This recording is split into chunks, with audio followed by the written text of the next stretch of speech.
Good evening. Thank you for joining us at the Rio School District regular board meeting for February 18th.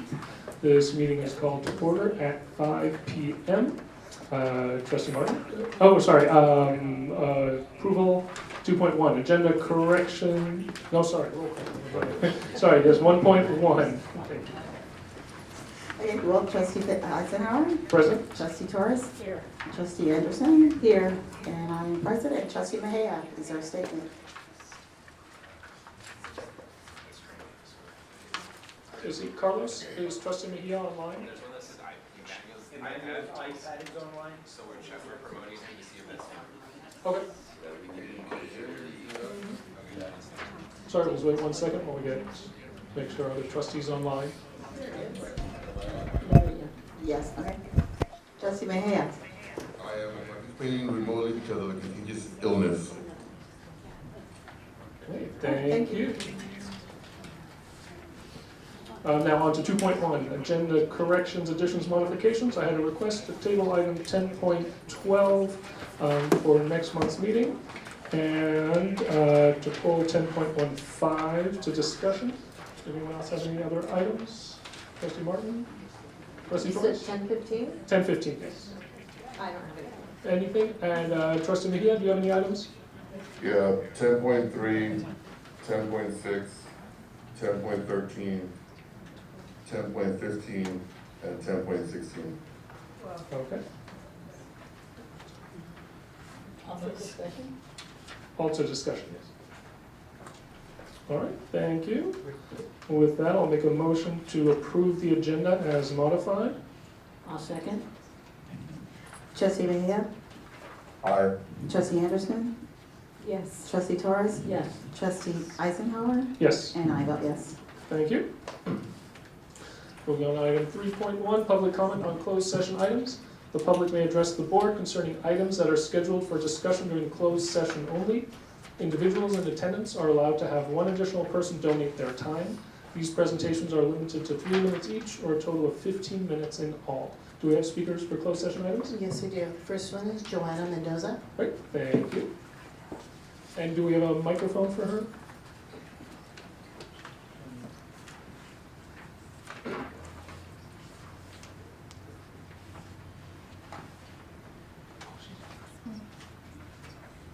Good evening. I'm sorry, can you turn on the green button? Thank you. Good evening. My name is Joanna Mendoza, and I have been a teacher in the Rio School District for 38 wonderful years. And I just like to refer to the December board meeting where there was a discussion about a possible interim superintendent. So I would like to just read this letter. It is a letter of support and signed by a number of teachers in the Rio School District. The undersigned teachers of Rio del Sol STEAM School write to express our strong support for our superintendent, Dr. Puglisi. Dr. Puglisi has been a consistent source of inspiration for our staff and students. His leadership has empowered teachers and students alike to think outside the box and to foster creativity in both teaching and learning. He models what meaningful, effective education looks like by promoting place-based learning and real-world problem solving that connects our classrooms to authentic experiences beyond the school walls. As we have shaped the vision and mission of our teacher-led school, Dr. Puglisi has provided unwavering support, motivation, and encouragement. Rio del Sol would not be what it is today without his belief in our work and his willingness to champion innovation and trust educators to lead. We are grateful for his leadership and respectfully ask that you recognize the lasting and positive impact he continues to have on our school community. And it was signed by Eddie Campbell, Erica Waskowicz, Holly Roth, Ricky Koga, Annie Koga, Valerie Book, Leanne Lane, Darren Spencer, Adam Burton, Megan Hernandez, Tony Ostrowski, Cheryl Molina, Camille Isvarin, Savannah Roth, Benji Stein, Michael Connolly, Amanda Crow, Ray De Laurentiis, Vanessa Morel, Jennifer O'Toole, Diane De Laurentiis, James Schulfer, Mary Gail King, Justin Hanch, and Joanna Mendoza. I thank you very much for your attention to this, and I thank you for and appreciate the time that you've given me. Thank you very much. Right, thank you. Ms. Cervantes, when we have speakers for closed session, can you let us know which item number that you're speaking on? Because I don't know what item she was speaking on.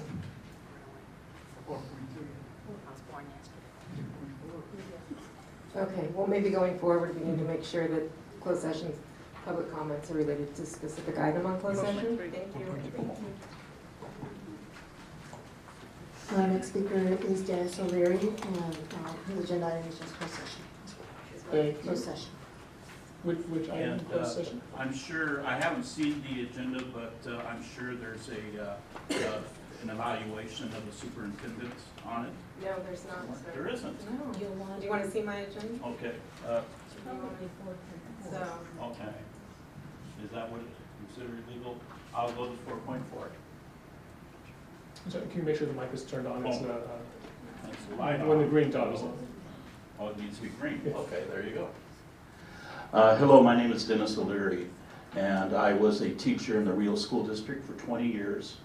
And I was also a board trustee for the Oxnard Elementary School District for 17 years. That's why I presumed that your agenda item read as I thought it read, so I apologize. I'm here today really for the first time since I've left the school district, and yes, I miss the students greatly. I arrived in El Rio in the year 2000, and shortly after I arrived, a situation occurred that the board, which was entirely Latino at the time, and I'll tell you why I say that in a bit, decided to dismiss then Superintendent Yolanda Benitez. And there were 12 reasons why they wanted to dismiss her at that time. And one of them read because she hired too many Latinos.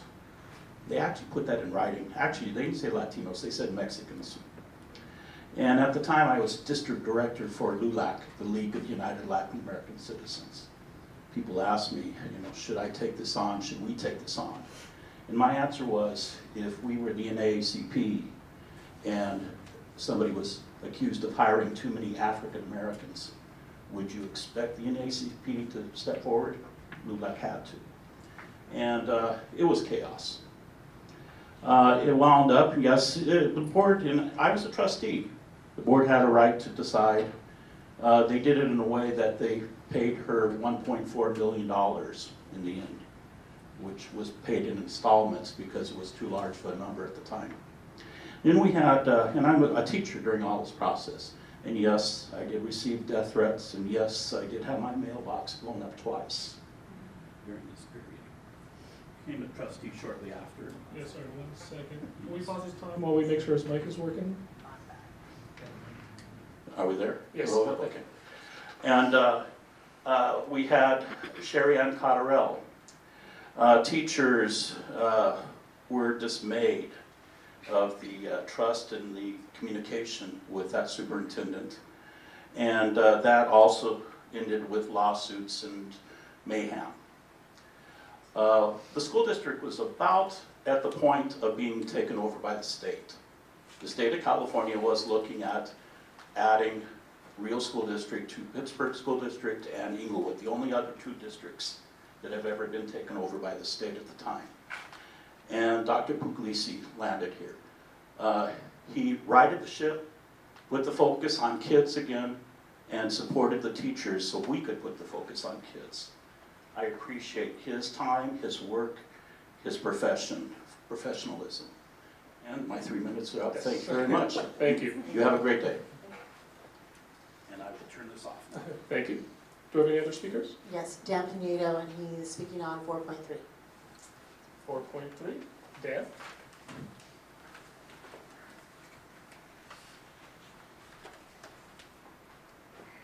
Yeah. You just have to push the button to get the green light on. President Eisenhower, trustees, Dan Pinedo speaking. Since 1986, I have been involved in Rio School District affairs as a parent and as a community member. I have been through the Yolanda Benitez and Sherry Ann Cotterell fiascos. And to top it off, the successful recall of a board member majority of Simon Ayala, Ken Ortega, and Eva Costa, which made Ventura County history in pulling out a majority in a governance entity for the first time. What I see now is too much time, energy, and public money being spent on internal conflicts, infighting, and not enough in advancing the children's education and securing their future. I am asking you directly and sincerely to stop the petty nonsense and refocus on what truly matters, and that is the students. When Dr. Puglisi left Mesa Union to come to Rio, the parents, grandparents were genuinely sad to see him go. He was respected and appreciated by parents, teachers, and students alike. He was visible on campus, interacted with students during lunchtime, and showed genuine care for the school community. His departure was Mesa's loss and Rio's gain. If you follow through with an action, which I strongly urge you to reconsider, it will unquestionably be the Rio School District's loss and another school district's gain. I want to be very clear about an additional recommendation. Do not, I repeat, do not hire someone from within to replace him. That would only deepen the division and further damage the trust that the public has in this district. Put aside personal agendas, stop infighting, and do what you were elected to do, serve the children and the community. Thank you for the opportunity to speak. Okay, thank you. That's it. No more speakers for closed session. In that case, in closed session, the board will consider the following. Item 4.1, student discipline, stipulated expulsion, education code 48918, student number 3827. Item 4.2, conference legal counsel regarding current litigation, OAH, case number 202-508-0147. Item 4.3, public discipline, dismissal, release. And item 4.4, conference with legal counsel, anticipated litigation, significant exposure to litigation pursuant to paragraph 2 or 3 of subdivision D of Government Code 54956.9, 2 cases. We are adjourning to closed session at 5:13. Our goal, as always, is to reconvene by 6, but you can see we have a full agenda, so we may be a little later today. Thank you.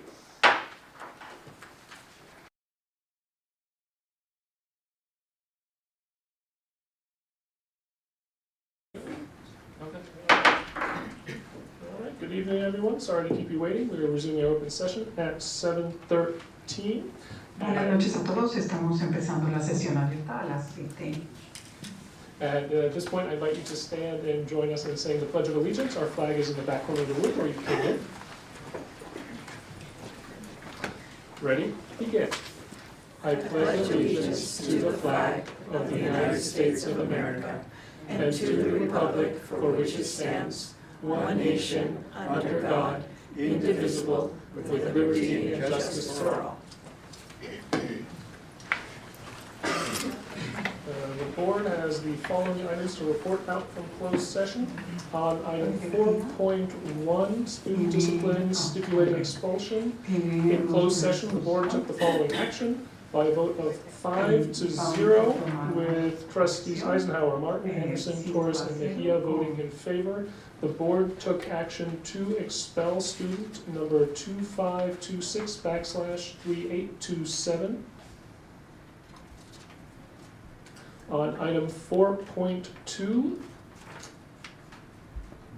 the conference legal counsel, current litigation in the OAH case, In closed session, the board took the following action by a vote of 5-0, with trustees Eisenhower, Martin, Anderson, Torres, and Mejia voting in favor. The board took action to approve a settlement agreement regarding OAH case number 20250800147. On items 4.3, public discipline, dismissal, and release. In closed session, the board took action to release and non-reelect temporary certificated teachers identified by employee numbers 3592, 2301, 2896, 4522, 4243, 4272, 4200, 4677, 4521, 3291, 4604, 3751, 2878, 4247, and 4948 pursuant to Education Code Section 44954, effective at the end of the 2025-26 school year, and ratify the legal notices to be issued to these employees. The roll call vote was as follows: in favor, trustees Eisenhower, Martin, Anderson, and Torres. Trustee Torres. No, trustee Mejia. And in closed session, the board took action to issue notices of release and non-reelection to probationary certificated employees identified by employee numbers 4929, 4780, 4581, 4373 pursuant to Education Code Section 44929.21, effective at the end of the 2025-26 school year, and directed the superintendent or designee to send out appropriate legal notices. The roll call vote was as follows: trustees Eisenhower, Martin, Anderson, Torres, and Mejia in favor.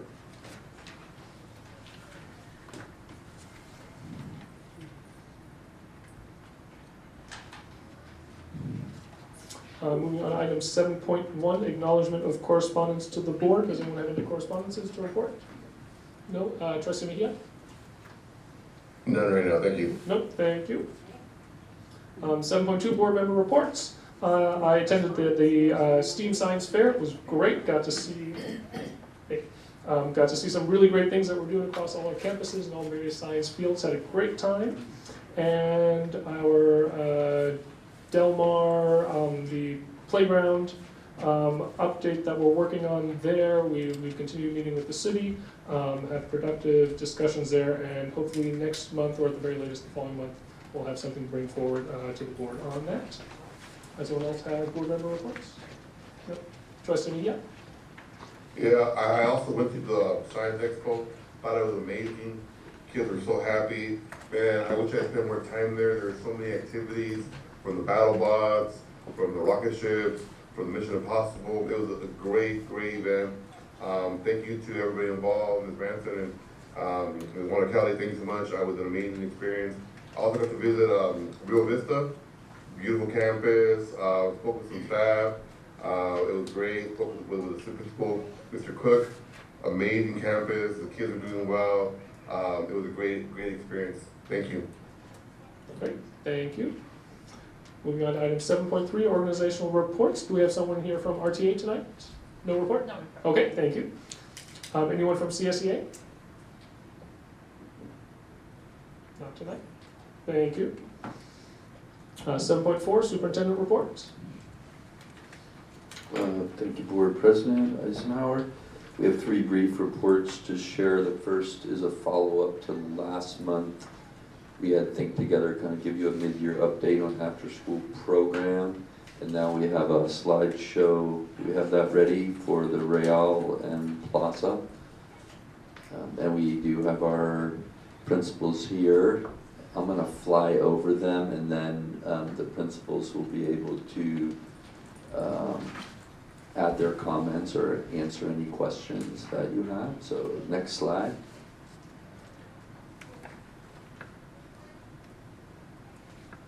All right, there's Ms. Garcia.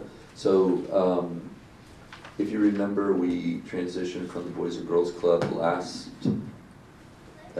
year and before the summer, and we ended up with our trial year with the Think Together group at 7 schools, and then Rio Plaza and Rio Real staffing. We also have our coordinators here that are our employees.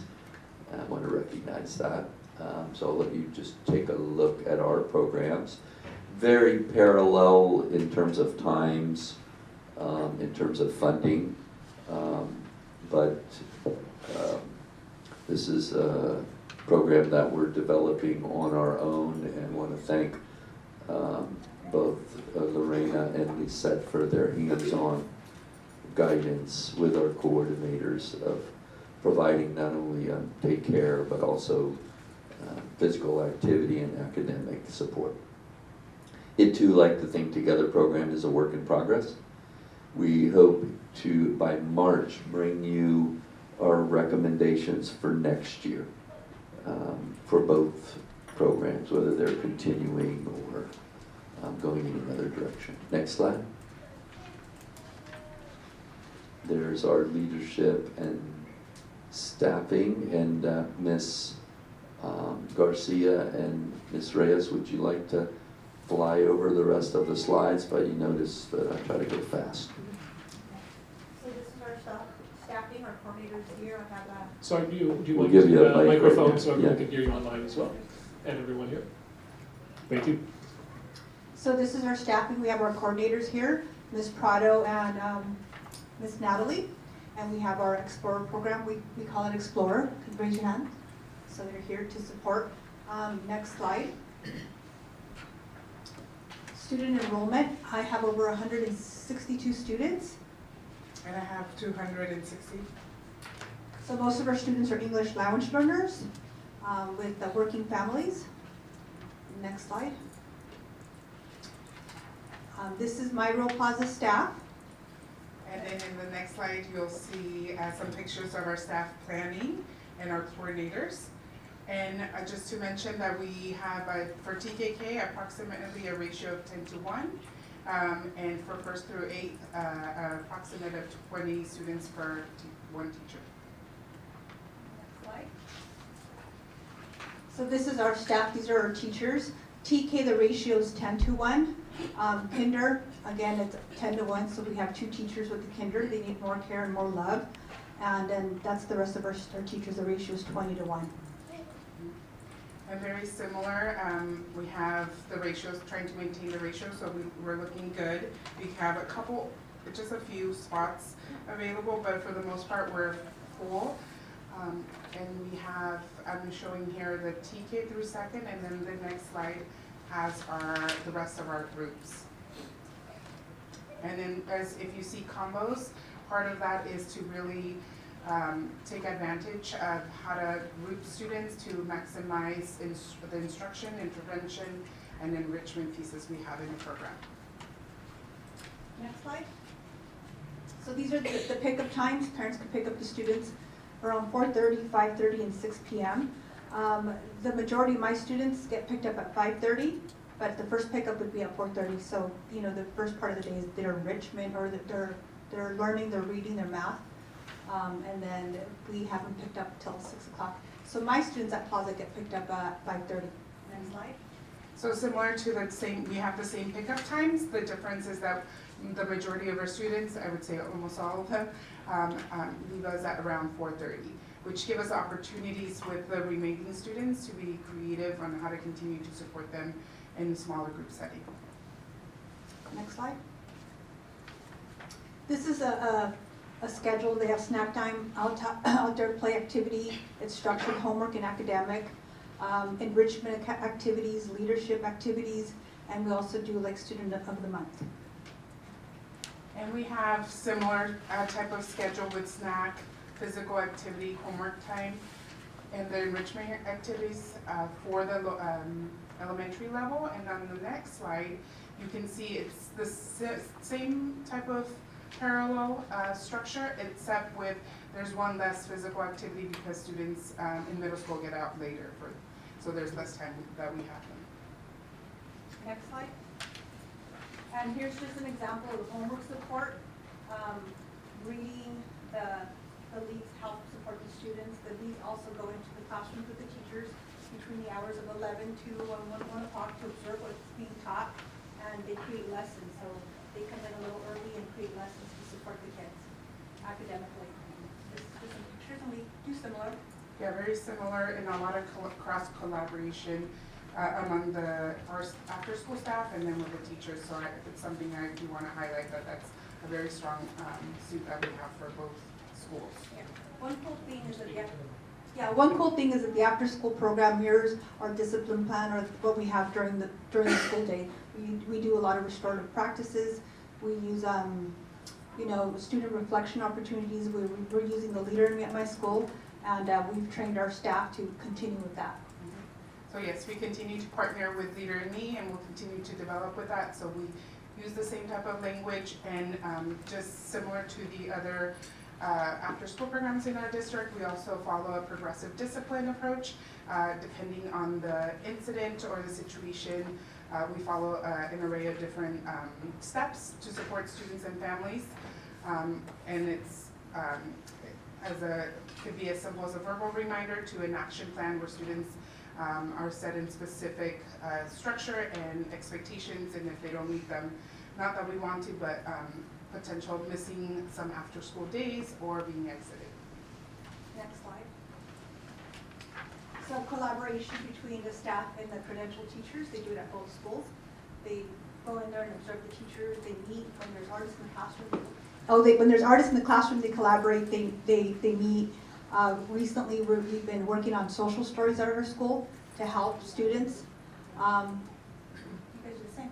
Yes, we work very closely with teachers, informally and formally, in the sense of just our staff can touch base with teachers during their release time, so they can touch base, our coordinators can touch base with them there through email, or a more structured where teachers can come in and model for our staff as well.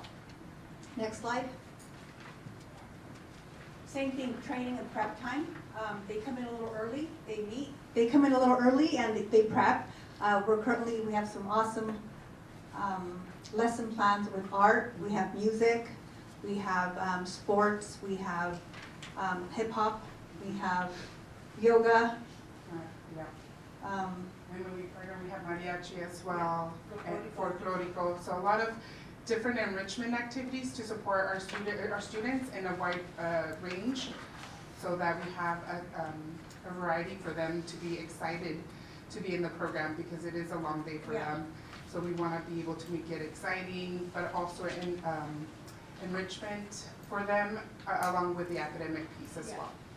Some of the enrichment is the Leader in Me, the MBA math hoops, nature watch science. So there's curriculum that we're using. Next slide.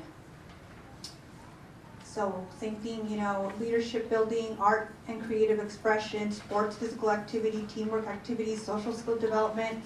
We both do it. Next slide. And who it's for. It's a safe place for the after school. Safe place after school. It's academic support, support for working families, builds confidence and leadership, and there's enrichment. Yeah, and definitely I want to highlight, I know we've said it multiple times, but the leadership, we really are supporting our students to be leaders and have voice and just really be engaged even after hours.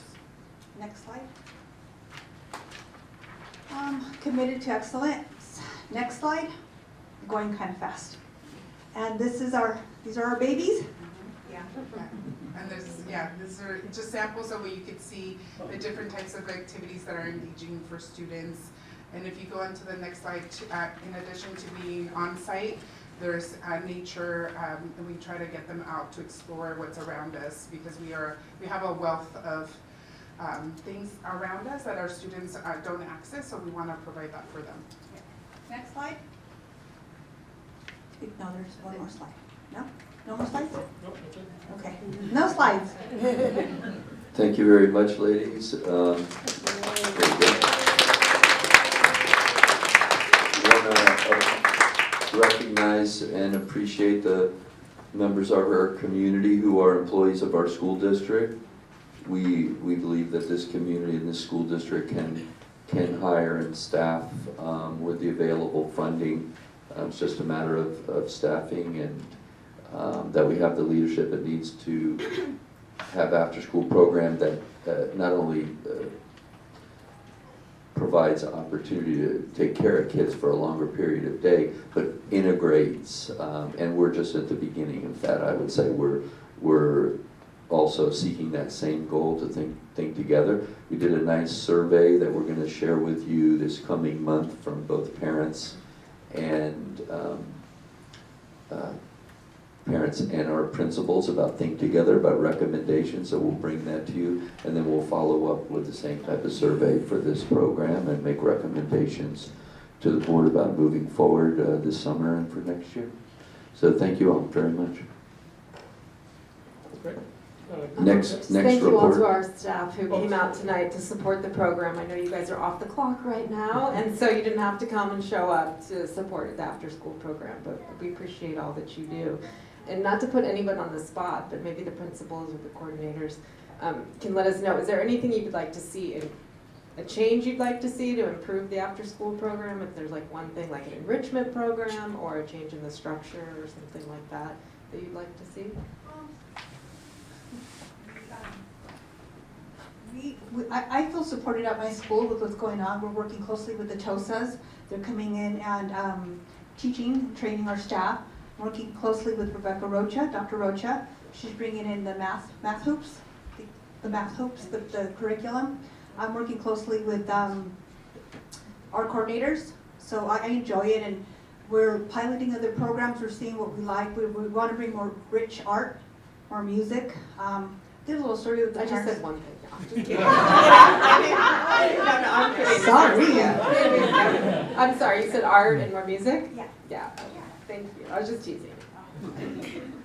And just any continued opportunities for professional development. I know that they appreciate it, and it just also supports us in continuing the alignment with school and with after school. And we're going to partner and also see how we can also get behavioralists to help us support for our students that require a little bit more, so that we can have resources and another expert to provide that to the staff as well. Yeah. I think also one thing that I enjoy having them at our school is that I could work with them versus the Boys and Girls Club. I really couldn't connect with them or work with them or give the curriculum, and now we actually could work together. Thank you so much. Thank you for Melissa. Thank you. Ms. Prado at Rio Real, the one thing that I think that we've talked with the students about and with the parents about, and I'm sure Ms. Reyes knows it's one of the things that I really like, would be cooking.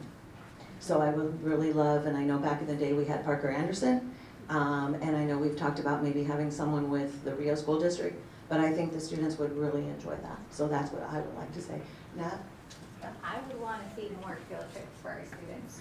More field trips for our students, even though we do have a nature program that was accessed through the district, but these students need more access to more field trips. They don't have the opportunity to go on a lot of different places. Parents are not able to afford that. So with us being able to take them, that would be a huge part that I would love to see in the after-school program. Thank you. Thank you. Sorry I put you all on the spot. It's okay. Ready for the next one? Great, any comments? Alicia, Manny, anything to say? No, thank you. Okay, no, thank you everyone so much. This looks like a wonderful program. If I didn't have to work, I'd go myself. We've got two quick reports, and Dr. Gedza I asked him to give us a quick update. He's been spearheading our athletics program real quick. What we asked him to do is say, what have we already accomplished this year? What are we doing right now? And then what's next? So, good evening, Board, Dr. Puglisi. So, what I wanted to capture in this report is a very comprehensive report with a lot of detail, both as to what we're doing year-round and every season, and also the different partnerships we have. So, lots of pages, lots of info for you guys to peruse later on, but I do want to highlight a couple things as we go through the report. So one thing that it's an understanding, and this is coming from the top from Dr. P, understanding that our population doesn't just need academics, they need like the after-school program support. Our communities need these opportunities with athletics, and we're providing it for them. And everyone has access. So what this report shows is that the district program focuses on supporting all student athletes from kinder through 8th grade in all schools. So first things first, we're going to start up with our year-round athletics, which is our cheerleading program. We have a vast cheerleading program. Let me tell you, those little girls and a couple boys are really loud and really proud, bring a lot of pride. We do have, the next slide shows the number of kids in participation. In all our schools, we have in all 9 schools, we have a total of 12 teams. And as you can see, everyone has access. We have the coaches and they participate. A big event coming up is our showcase, our second annual Rio Cheer and Dance Showcase. Saturday, March 28, 2026 at Pacifica. I heard last year's was a success. We're having it there again. So we're really, really excited about this. Next one is we start off with fall going, you can see the numbers. You'll follow along with the numbers if you want to check them out later. We'll start up with fall. We have cross country, flag football, and girls volleyball. Next slide, please, Araceli. Next slide. And again, it's cross country was a success. You'll be able to see what we were able to build, where we had both. We were able to run them both at Vista and RDB through the farm, and we had substantial participation, right? So much so that our middle schools went on to even participate in the Mount Sac relays, and they did really well. Going on, you'll see some pictures. You'll see some of the different routes we took. Next slide, Ms. Araceli. Next slide. Next slide. So this is some of the courses that we did. Next slide. Next slide. And next slide, this is at Vista. Vista as well. Next slide. Next slide. These are our numbers. We had a total of 17 teams throughout. Again, various participation through our schools. All our students have an opportunity. And the next slide tells you how many kids participated, which is 371 students participated, which is great. We started a new program. If you have the next slide, volleyball. This is Division A and B hosted by RDB. Again, I want to thank Principal Botello. A lot of these events happen at RDB because we have the facilities, we have the parking, and it's an amazing event when it's centralized that way. This is what we had here for the division for middle school. Next slide, please. And one thing we were able to compete, just preparing our young ladies as they move on to high school competition with other middle schools. So we were able to, with this division, with this league, we were able to invite neighboring districts to participate in this league, and then we also charge them participation fees, which also helps out our program. Next slide, please. 4 schools, 7 teams, as you can see. Next slide.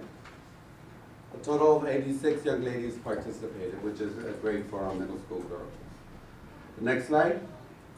We also had an opportunity. We do a lot with the city of Oxnard. We work with them. They charge us dues, and the district takes all those dues, and we work with them to make sure all the information is being sent to us, and we distribute it accordingly. These are the 2 schools that participated with 6th grade girls with the city of Oxnard. Total of 27 young ladies. Next slide. Flag football was also very popular. This is our middle school, both girls and boys. And one thing that is exciting, because now for our young ladies, flag football is a scholarship opportunity as they move on. And we have some very talented young ladies that if they continue in this path, they'll be able to be successful in college and beyond, right? So it was very, very exciting. The next slide shows you the other schools that participated in our middle school league, just like volleyball. We opened it up to other schools for competition and to bring in those opportunities for our students. Next slide, please. These are our schools. Again, 1 girl, 1 boy team for each of our schools. Next slide. 131 students participated. If you continue, we're gonna go quickly on this, which was sort of talks about, next slide please, about flag football with Oxnard. 12 teams in total, elementary kiddos, third and fourth, very popular. Again, we assisted with the registration fees and helped out the families or the school sites with any of the needs paid by district funds. Next slide, please. 700, so look at this number here. For fall, we had a total of 761 students participate. That is huge. Right now, we're going to winter. Today is actually the culmination of our league, our 4th and 5th grade league. Today is the championship. We'll let you guys know tomorrow who won, but today is a culmination of that. We had basketball very popular. We started a 4th and 5th grade league this year to get our kids to be a little bit more competitive in middle school, and it was very popular. Held games on Saturday. I would be there Saturdays, and it's really a great event where we have our admin who come and cheer on their kids, teachers, parents. Those gyms are full on weekends with all the families. Next slide, please. Next slide. Next slide. I want to go to again, 14 teams. We had 2 teams per school participate. The 4th, 5th grade league, which is new this year, very popular. Next slide. A total of 104 kiddos participated, both boys and girls. Next slide. Here are some pictures. And then we continuing our participation with the city, so we are able to provide more opportunities. We have a total of 27 teams, 291 kiddos participating in that. Next slide. And then we also have a Ventura County League that is also very popular. Oh, this is a Rotary tournament with the city. Very popular as well. Next slide. Yeah, this is a Ventura County. Next slide. 77 students participating in that. And then total again, this next slide gives you the total for winter, 665 kiddos. And then where we are now. So we're bringing up a soccer league. We're going to have a total of 64 teams where we are going to be having teams from kinder to 8th grade. All games will be at RDV. That information has already been sent out to principals. So they can start recruiting coaches so that the processing, so we can get started with the games. Also, we're going to be holding boys volleyball. Baseball's already starting, and also softball for our families. Next slide. This sort of is our projected number for kids. Is on the next slide, which is huge. So, as we all know, soccer is huge. Next slide, Araceli, please. We're projecting about 982 kiddos to participate in soccer. So it's a substantial way to really engage our families, our communities, in something they love, and really keep them engaged and active.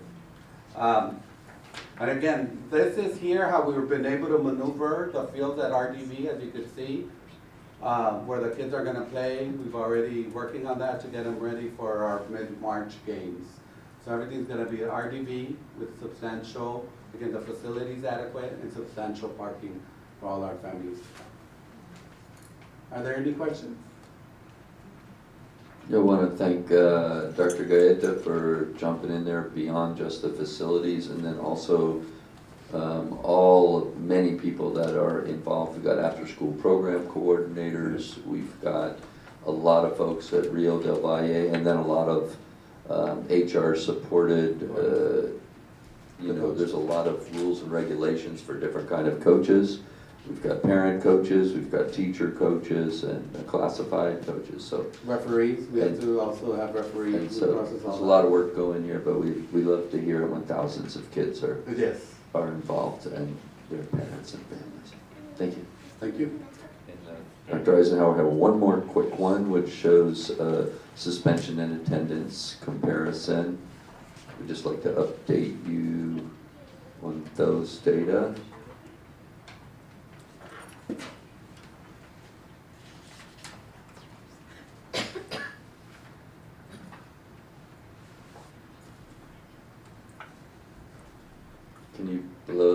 Big Araceli.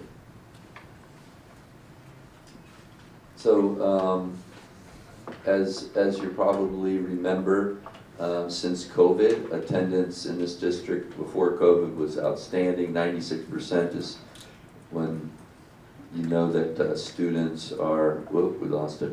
When students are, and parents really like their schools, they come. Since COVID, it really got knocked down, and we're battling back. So you see, last year to this year, we got a slight improvement. Schools, Dr. Rocha, counselors, offices are working really hard on trying to make sure that when kids aren't sick, they come to school.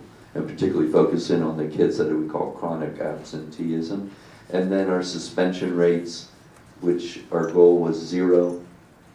We haven't achieved that goal, but we have significantly lowered the numbers. The Rio District is never suspended for little things, but for serious acts that the California Code kind of requires us to suspend students. The other thing that we did this year is we had a lot of alternative suspensions, and we're really working hard on that, where kids stay at school but they don't go to the regular classrooms and they work on other stuff. So that's the end of Superintendent's report. Thank you. Moving on to item 7.5, public comment. Do we have comment cards today? Public comment. Board meetings are meetings of the governing board held in public and will be held in a civil, orderly, and respectful manner. Persons wishing to address the board must fill out a speaker card. Cards are available at the meeting and on the district website. Cards must be submitted to the secretary or clerk of the board. A member of the public may address the governing board on any item or items on the agenda or non-agenda items. Each person speaking may not exceed a total of 3 minutes on each item. Individuals in attendance are allowed to have one additional person donate their time. The speaker may choose to speak during public comment or at the time of the agenda item prior to board consideration. These presentations are limited to 3 minutes per speaker or a total of 20 minutes. How many cards do we have today? We have two, Okay. but one is going to donate time to the other. Okay. So Ms. 6 minutes so total? Christine Kengler has donated 3 minutes to Lauren Schuster, who will be speaking. So she's Okay. Great, thank you, welcome. Sorry, do we have the microphone? Okay. Thank you. You give us 1 second while we get your clock set up. Okay. Sorry, 1 second, just get your timer, just make sure we give you the right amount of time. Okay, whenever you're ready. All right. Good evening, everyone. My name is Lauren Schuster, and I am your middle school extensive support needs special education teacher, which is formerly known as the moderate to severe special education teacher at Rio del Valle Middle School.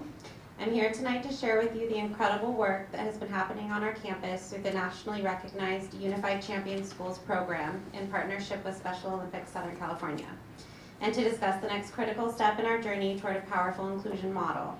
Unified Champion Schools is the overarching program I will be talking about, and Unified PE is a piece of that program that I will be focusing on. I was able to send several people in this room a presentation of the program that will hopefully answer any questions I may not get into in my 6 minutes, because I have a lot more to say than what 6 minutes can cover, but for tonight, here are the facts and information I want to go over. For the last 3 years, I've had the privilege of building this program from the ground up, specifically with the support of general education PE teacher Richard Solis, ASB teacher Stephanie Terrazas, and my site-based administrators, Ms. Mullen and Ms. Botello. Together with our students, we have brought meaningful inclusion to the middle school level, arguably for the first time in our district's history. For the first time in my 20 years in this field, I have general education students coming into my classroom on their own time to spend time with my students, or as they say, their besties. Every student involved in Unified is excited about it, and we have other students requesting to join us all the time. This nationwide initiative, Unified Champion Schools, has 3 key components: unified sports, inclusive youth leadership, and whole school engagement. To receive ongoing funding and support from Special Olympics, all 3 components must be implemented. Our next step is to establish Unified PE as a course. Unified PE is an inclusive physical education class that is most successful and sustainable when co-taught by site-based teachers, specifically a special education teacher and a general education teacher. Oxnard Union has been successful with this model at the high school level, and Saddleback Valley Unified School District has been successful at the middle school and high school level with this. I've had the opportunity to speak with both districts, and both districts are willing to support and speak with our district in order to get this program truly off the ground. By adopting Unified PE, Rio School District would be the first district in Ventura County to offer this program at the middle school level, setting the standard for meaningful inclusion across the county. Not only that, we would be the second district, to the best of my knowledge, in Southern California to offer this at the middle school level.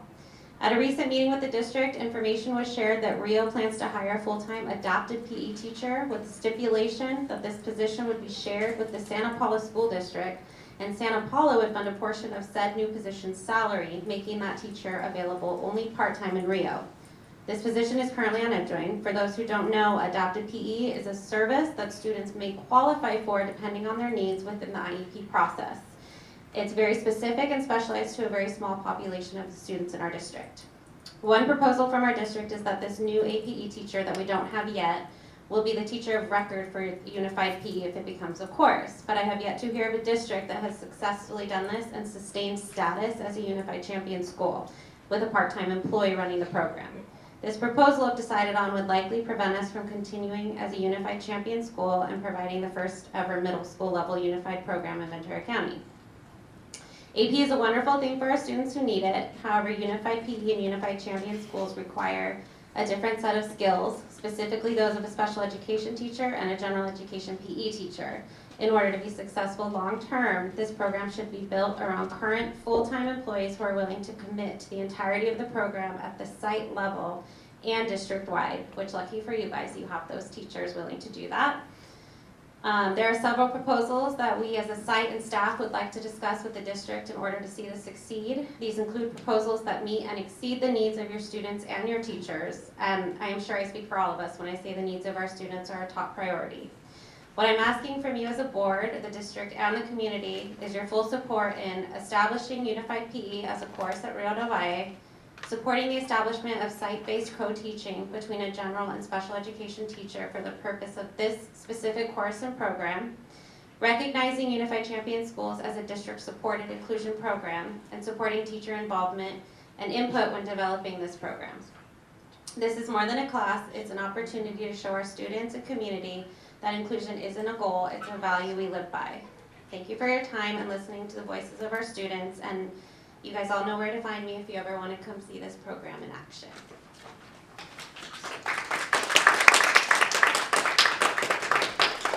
All right, thank you so much for that. Sounds like a wonderful program because integrating all people of different abilities is really building community for everyone. This might be something we'll ask for a future item for discussion, an update on this, and where we're at with this and what is possible. And that was our only speaker today. Great, thank you. Moving on to item 8.1, first reading of the CSBA revised board policy recommendation. Yes, as board members know, we bring in the large amount of CSBA policy changes in a 2-month cycle. So this is the next batch coming to you to read, look at our recommendations, and then we'll bring them back to you in March for finalization. Later on in section 9, there's a few that are coming to you from the previous swap. Okay. Is there anything in particular to highlight for us with this? No, just our departments all go through them, look at them, sort out the ones that don't apply, make the choices that we think are appropriate, and just encourage during this month for any questions that any board members have. We've got plenty of time. So send us your questions or comments, and then they'll show up quick at the March board meeting. Okay. Thank you. Moving on to item 8.2, review of the 2025-26 mid-year LCAP presentation. And I want to thank everybody that got involved here. There's a lot of folks, but Ms. Rauschenberger really has been leading the charge along with all of the departments, and she'll try to fly over quickly given the length of the meeting so far. Good evening, board members. This is our annual mid-year review. You You can go to the next slide, Araceli. So just a little image here to remind you that the LCAP and the site SPSAs are interwoven to provide services to students in our community. And you can go to the next slide. The LCAP is a 3-year district level plan, and we are in year 2 of 3. And you can go to the next slide. In year 2, we are continuing to monitor actions. We're looking at what we're doing, assessing the expectations, the difference in expectations that we're making versus what we planned. And we are documenting, measuring, and tracking data in order to support continuous improvement. Next slide. Next year will be our 3rd year where we will focus and reflect on results and what we did in order to make some adjustments for another 3-year LCAP. Go to the next slide. This is our current timeline. In the fall, we brought to you some dashboard data for the 24-25 school year. That's a required part of our accountability measures. Right now, we're looking at analyzing goals in order to support the site and LCAP collaboration and alignment. I've been working closely with the business department to update expenditures. We've been engaging with all schools and partners for professional development, and then this is your annual LCAP. New this year, down at the bottom of this slide, just to bring to your attention, we are required to approve the annual LCAP by July 1st. And this is a new part of the requirements that have changed, that for districts who don't do this, there will be a 20% fiscal penalty. So I just wanted to make sure that you're aware of that for June. So sorry to interrupt there. Yeah, I just read that before you pointed it out. Are we on track, and do you we have are what you on need track, to? and this is why we do the 2 meetings Yeah, okay. in June. One's the public hearing, and then one's the approval. And then, should you not have quorum, we would need a very quick turnaround for a special board meeting. Next slide here, this is our budget overview for parents. So this is what we have this year. The LCFF supplemental concentration, that's this LCAP fund. Those are what we concentrate with kids. And this increase is really due to the UPC count that you've heard about, identifying students with various needs. The district goals have not changed because this is a 3-year LCAP, so these are broad goals that we have, so that's not changed. Next slide, yeah, right there. And then this is reviewing the actions. These don't change also, but we can adjust as we go along. So just some things here, I'll go quickly. Some of the things that we're on track with, we've purchased software, we've rolled out the literacy software, buying things like Desmos Math for our middle schools. We have training with the STEM scopes and the science, all of that we've purchased. We are tonight on the consent agenda, some DI level reading curriculum that you've seen, and I mentioned it in our Friday memo. Supporting our DI schools, our AVID programs there for professional development. We have our TOSAs who help plan all of our PLTs and provide, we've been working closely with the special education department to provide lots of training around UDL and inclusive environments. The stipends have been added this year. And then if you go to the next slide, we're 1.4. This helps to pay for music and art teachers that aren't covered by Prop 28.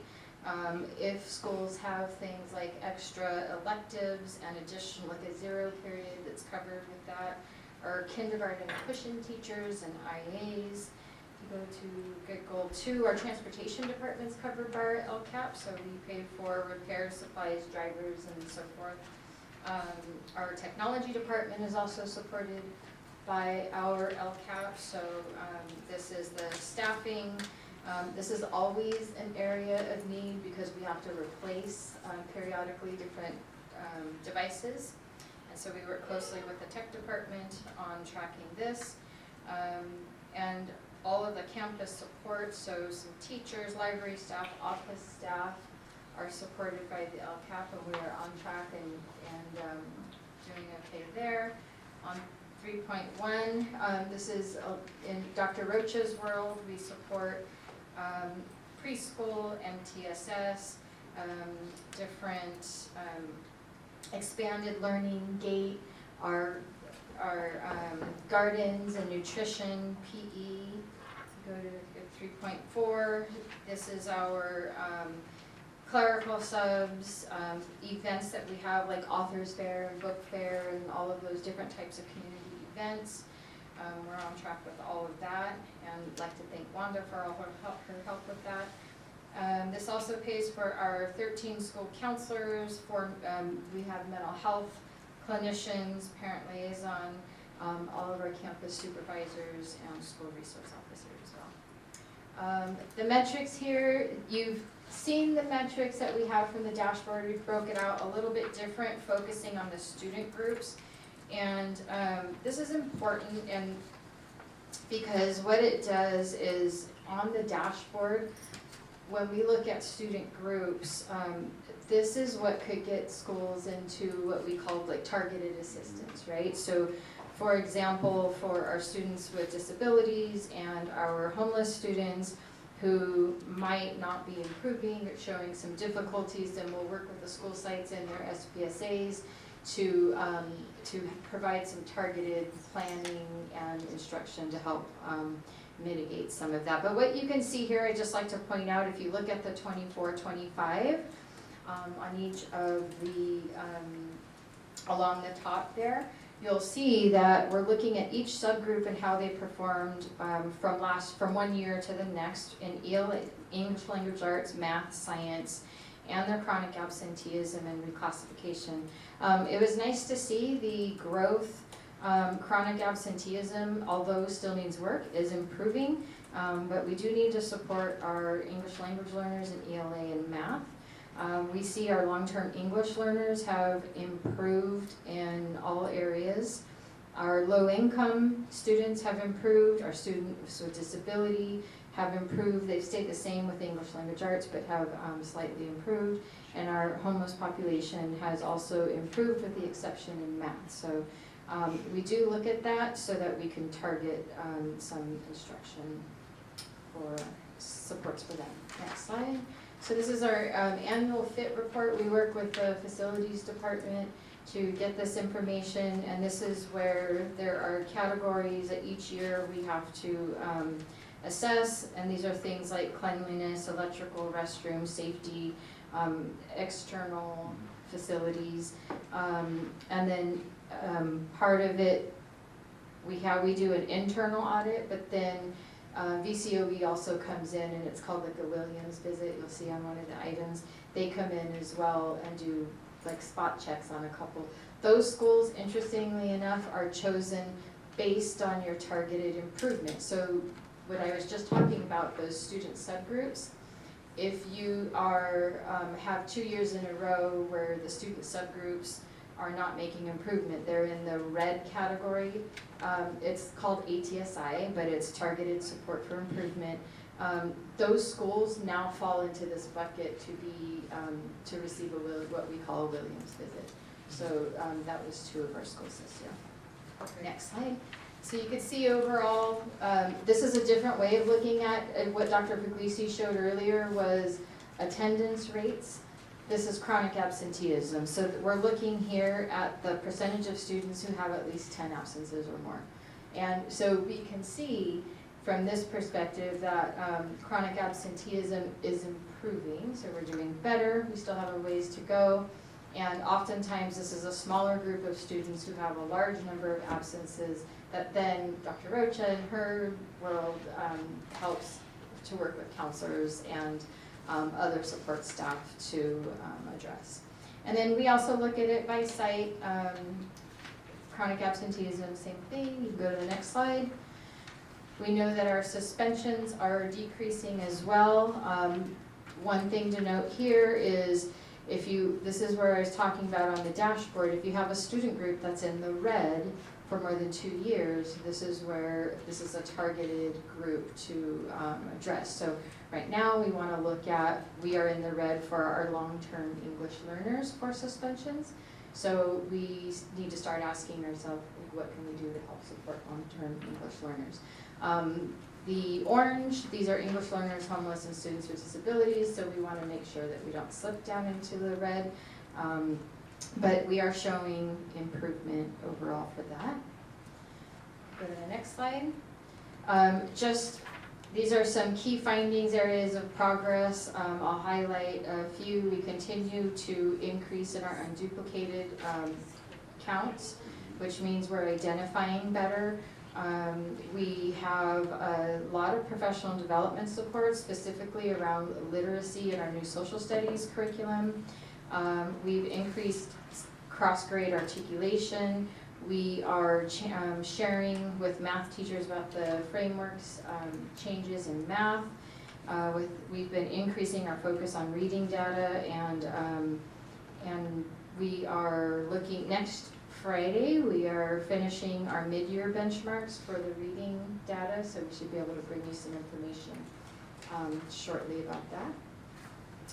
And then our district's still working through some lingering challenges. We still, our EL learners in middle schools, because they have an ELD class, aren't necessarily able to take an elective. So we do have an offering of a STEAM ELD, which a couple of our schools have, they've implemented, and that's working well.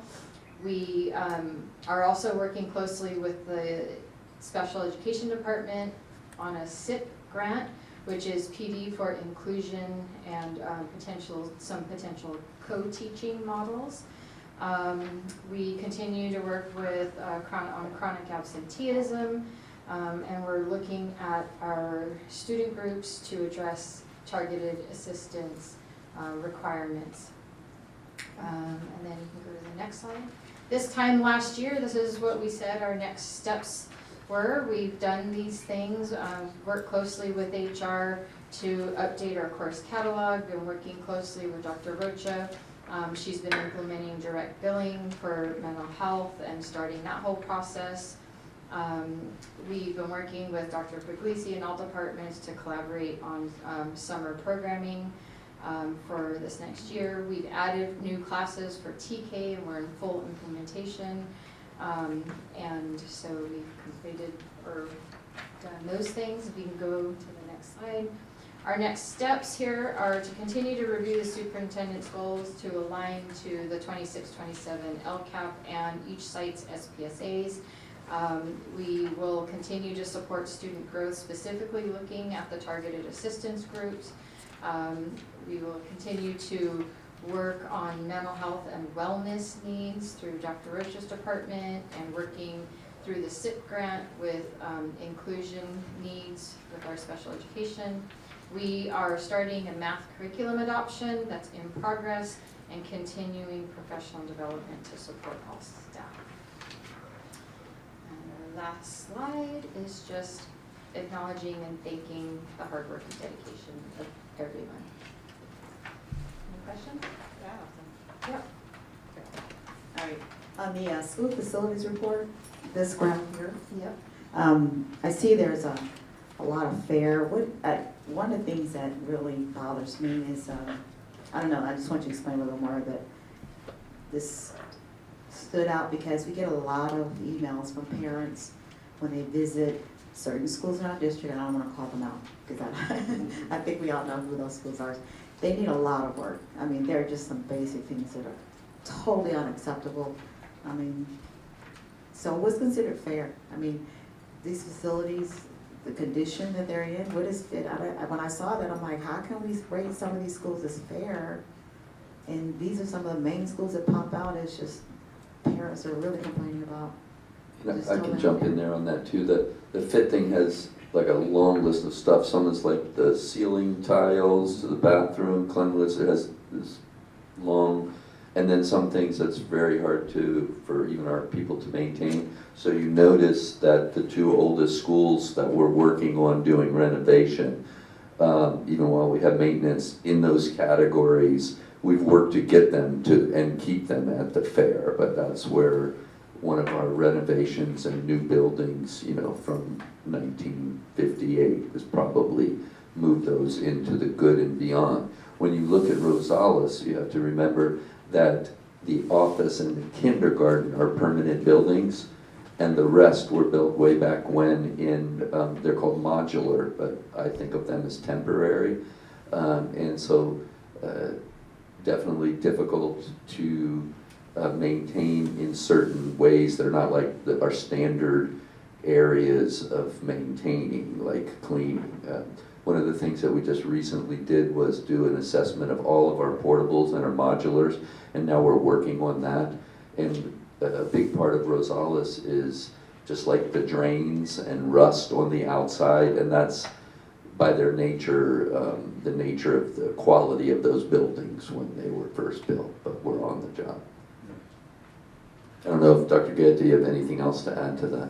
So it's a lot of wear and tear that we're trying to really look at, capture, do the analysis like Dr. P said, and working on that.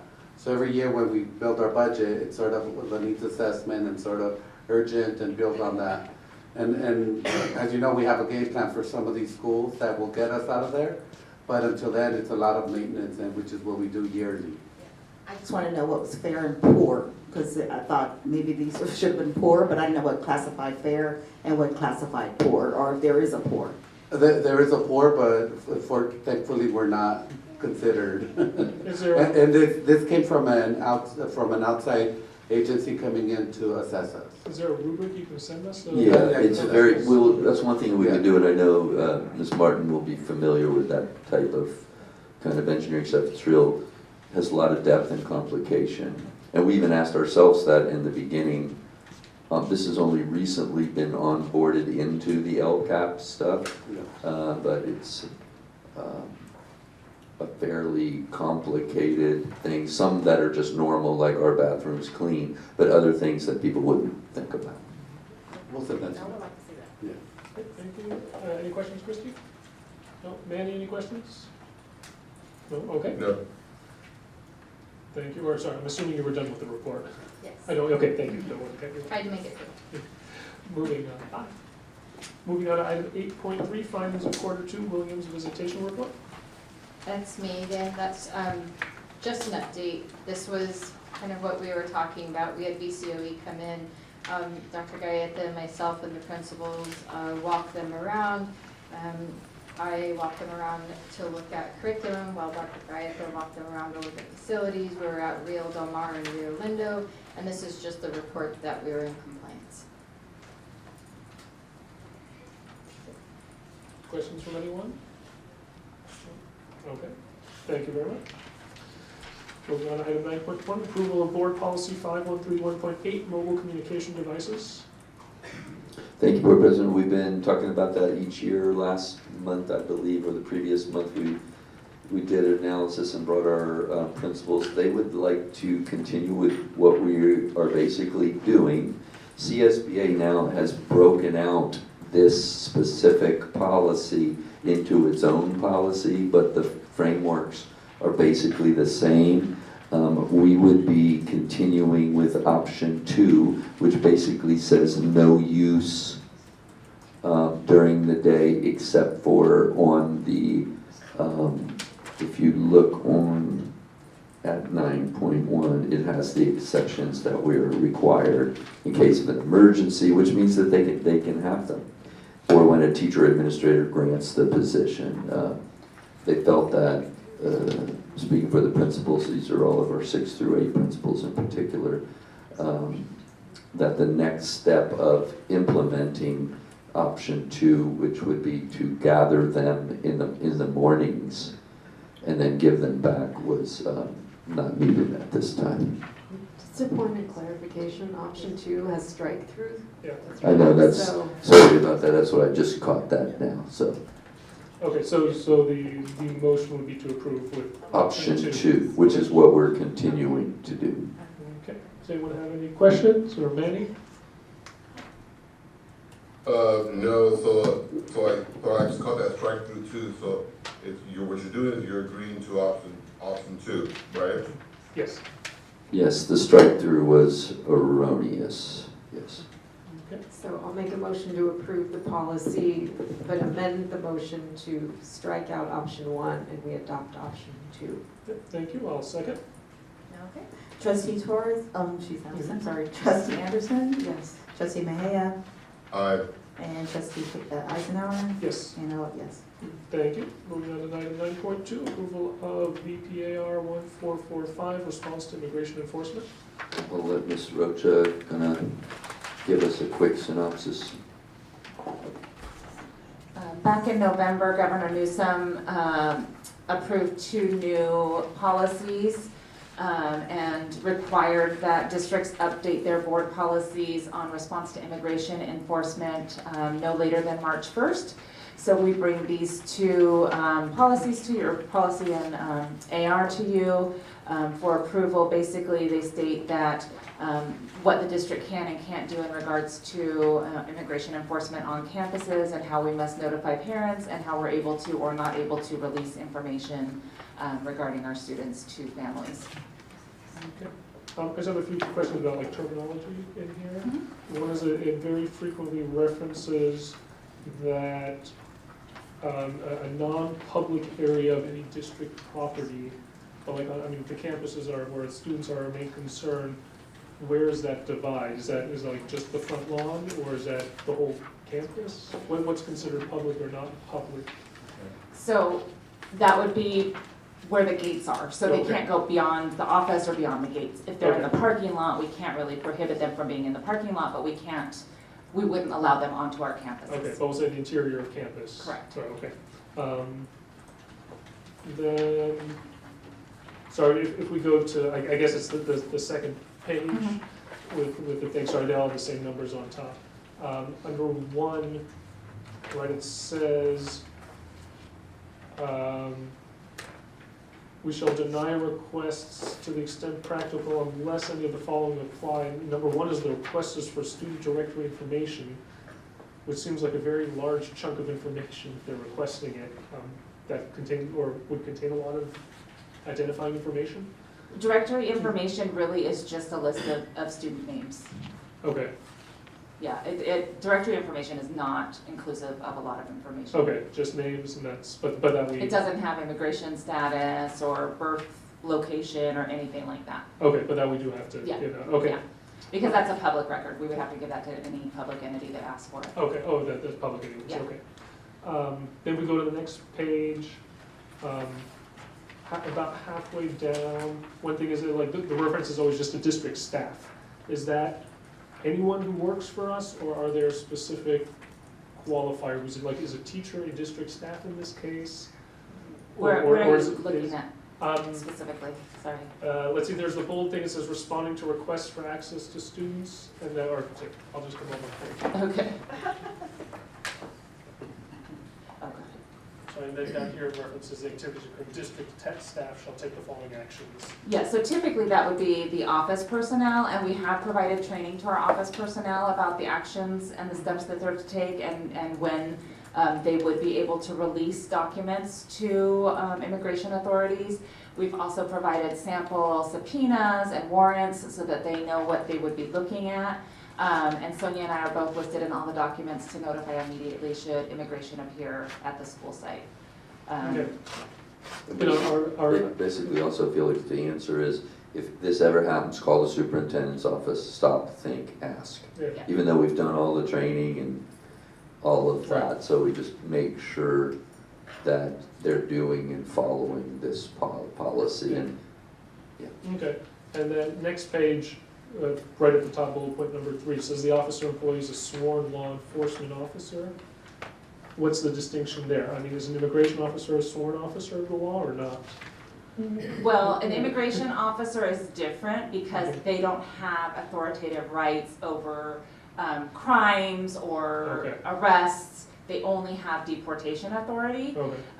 A sworn law enforcement officer can be both. They are now able to swear in as immigration authorities as well. Okay, So that's the distinction. but not by default. Right. By default, sworn officers like our sheriffs and our local police Correct. department. Okay. Okay, thank you. I think that was it from me, just looking at the details of returns. Does anyone else have questions on the item? Manny, any questions? No? Okay. In that case, I'll make a motion to approve the 9.2 board policy. I'll second. Thank you. Okay, trustee Anderson, Yes. trustee Mejia, Nay. you said negative? Okay. Nay, no. Trustee Eisenhower, Yes. and I vote yes. Thank you. Moving on to item 9.3, review of board by law 9323, meeting conduct. That was, sorry, he's speaker, but I was the one who requested this on here, just because at the last meeting, I wasn't sure with Eleanor if we were allowed to respond or not, so I just wanted to review these. And then there were just a few other points that popped out, that just over the years I've noticed where we're not always sure about what we have. One under quorum and abstentions. So I'm not going to read the whole thing, just the points that I've noticed over the years. About an abstention of vote, right, in general, when no conflict of interest requires abstention, its members have a duty to vote on issues before them, so not abstaining just to avoid taking a position on something. The next paragraph, this is something you might have to update it. It says, provided the board typically has 7 members, but we are a 5-member board. I don't know if that's important or not within the context of this, but yeah, just if we want to be consistent about it, we can look at that. That's on the first page, about halfway down, under quorum and abstentions. Then under public participation,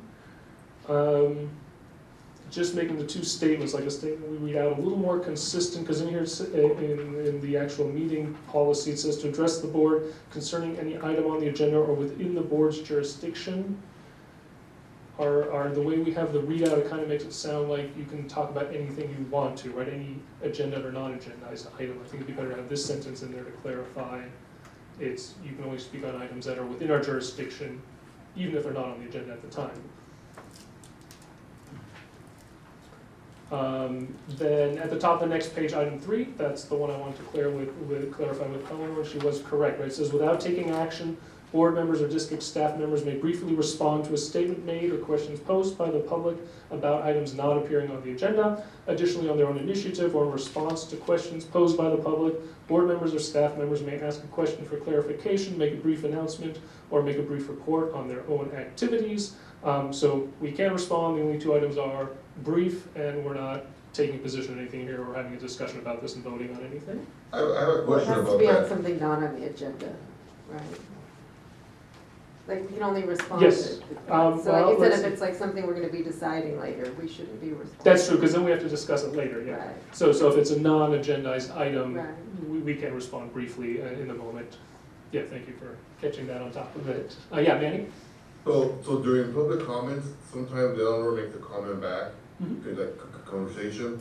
That's not allowed, right? That's my understanding from Robert rules, is we're just there to listen, we can't dialogue with the public during that time, right? Well, this says briefly, so we can ask some questions or have a brief follow-up or make a report, but again, the operative word that keeps popping up is briefly, and the other important one is without taking action, right? So we can't do anything as a board because it's not an agendized item. I would recommend you look at Robert rules, because that's what we gotta go by. Because for me, if this is how you wanna do it, then I might have to briefly say some things too, because, I just try to follow Robert's rules, because that's kind of we go by. But that was my understanding that, when a person is speaking, you can comment back. But if there's, I guess this board policy, this bylaw supersedes Robert rules. That's the first for me. And I mean, that's something we can look at in the future and update if there's interest to do that. Also a government code section cited, so we would have to read that. I mean, that would take precedence over this policy anyway, so we should look at the government code section to see what it says. Or have council do it, not us in particular, but have council do it, and see what the interpretation is, so we don't violate the Brown Act. Yeah, and for me, it's all about just being equitable to everybody, being fair, I get it. As soon as you got passion, I get that. but I just think it's fair, if we offer to one, we offer to all of us, or just, you know, we all should be treated equally the same. Yeah, so that's something we can look at, and is that something staff can do, to look at what the, how do I say, the the government code is that directs this whole thing? Absolutely. All right, thank you. Oh, and another one was, right, because sometimes we have speakers, particularly who don't speak English, who want to speak in Spanish. Right, and so this is halfway in our item 5, halfway down. In order to ensure that non-English speakers receive the same opportunity to directly address the board, any member of the public who utilizes a translator shall be provided at least twice the allotted time to address the board, unless simultaneous translation equipment is used to allow the board to hear the translated public testimony simultaneously. Just so we're clear about the time requirements there. You've got one open question, is who provides the translator if we need one?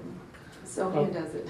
Well, yeah, I know. I mean, is We that do have district translators online. online? Okay. Yes, and if they request translation, we can also provide interpretation services. But we've never done that. Right. Okay. Yeah. Okay. But mainly with the timing, we know if someone needs translation, I mean, we give them a look twice the time because we have to do it in 2 languages. Can I back up to the paragraph? Yes, yeah, of course. I know we give 20 minutes for input, but it just is such an awkward amount of time when you have 3 minutes, since it doesn't divide easily by 3. You want 21 minutes? Just change it to 21. And Can we change that to 21? Sure. also, it doesn't have the part about you can donate time, but only one person can donate time that you read out on the blurb that's on the agenda. I know that there was, I think, I know some board members voted in favor of that.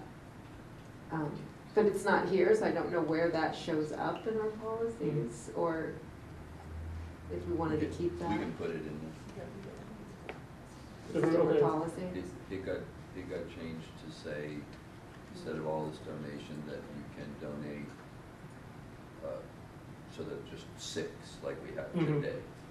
And I don't remember how many, but we can put that in the text of each time you read. Okay. Or we could just take it out, possibly. Well, let's look at what the, I mean, what our, again, root policy says, and we can go from there on what we want to do with that. Okay, so if anyone else has any comments on this, like I said, it was mainly for me. I just wanted to clarify with Eleanor what we had there. Well, yes, I will follow up with her. That's not a problem. Okay, in that case, we can move on to item, and I guess we can bring this back at a future meeting then, when staff has that figured out.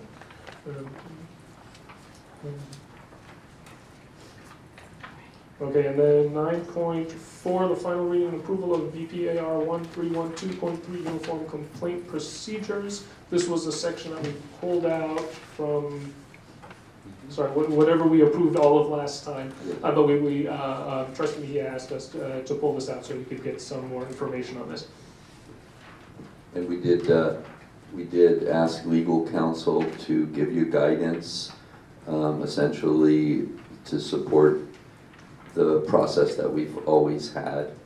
And hopefully you all received that and took a look at it. How many of these complaints do we get? Like a year, or every 5 years, or 10 years?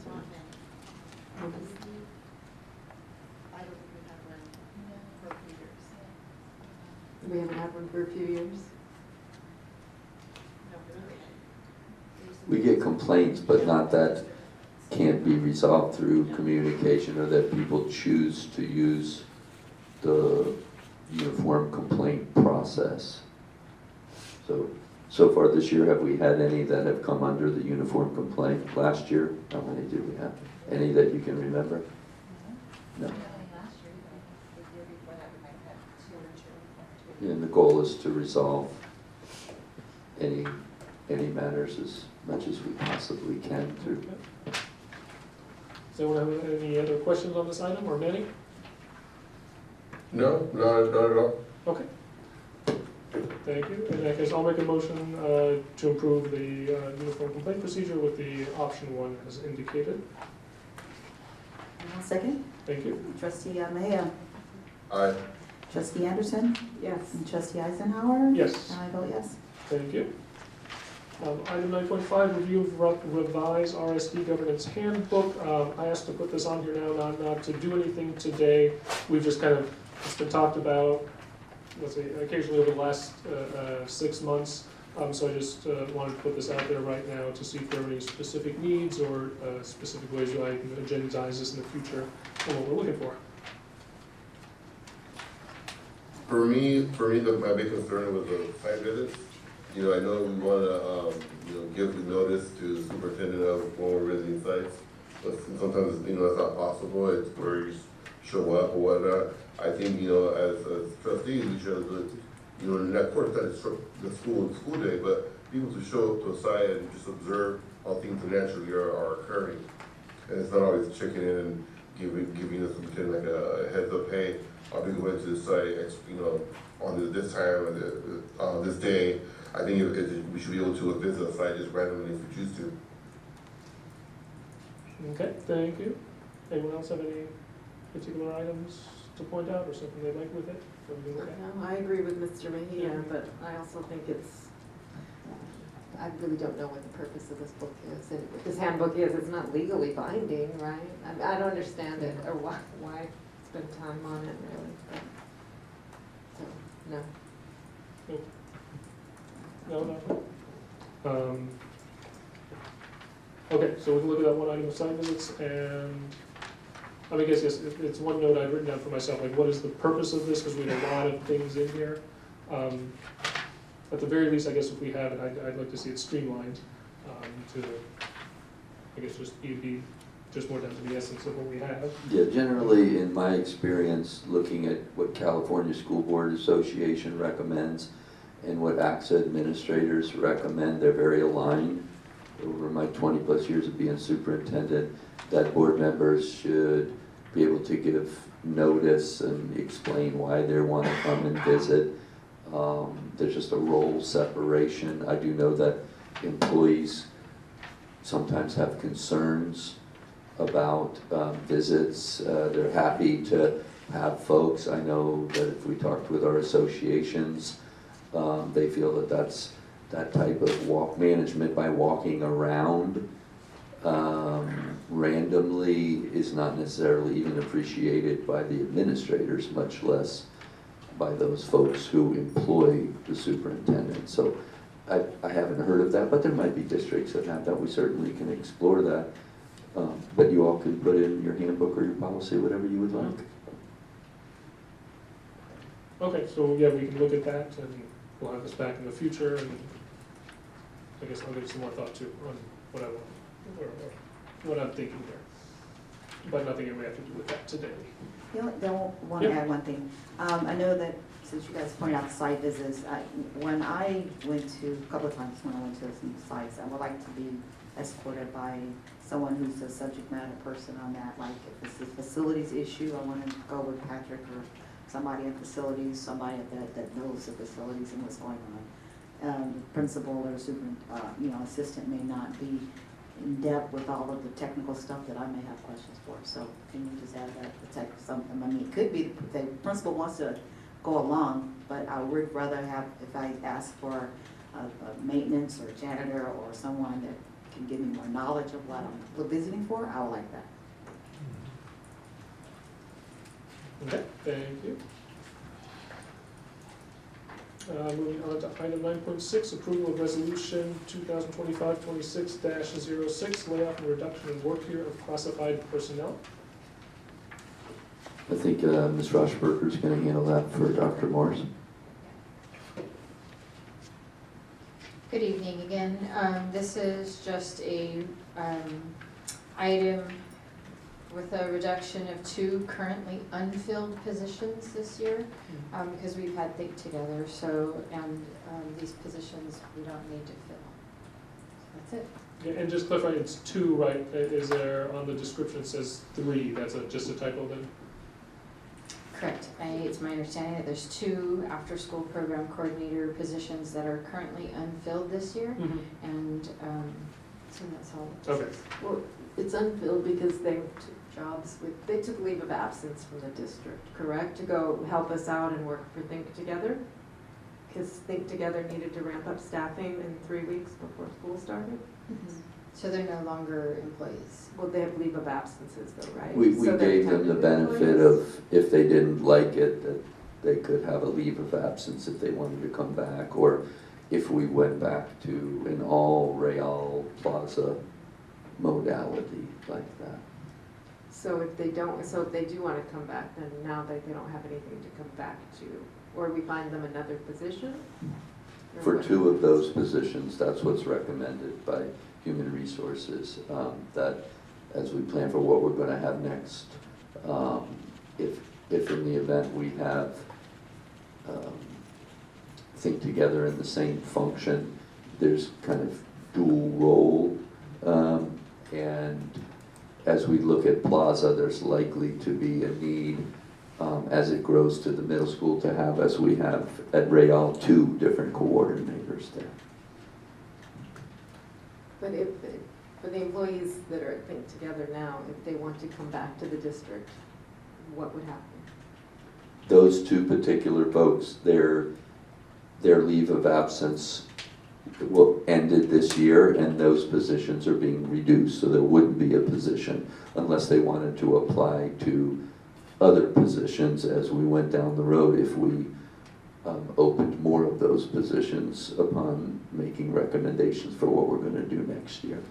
And there's timelines and deadlines for these types of layoffs, so we're close to making that decision, but HR and the rest of us feel that that's not going to be needed, so just reduce those positions.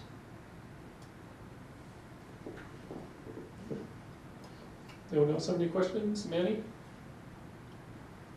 Okay. And I'll make a motion to approve the resolution. I'll second it. Okay, trustee Mahia, No. trustee Anderson, No. I vote yes. And I vote yes, so it has to come back next month at the meeting, right? It don't have to come back, it just did pass. It didn't pass this time, but we'll work with the board president to think about how we move forward on that. Currently, it does not pass. Yeah, okay. Item 9.7, review and approval of the CSEA initial proposals. Again, I'll cover for Dr. Morse with 9.7 and 9.8. The team has met with CSEA. This is what we call sunshining.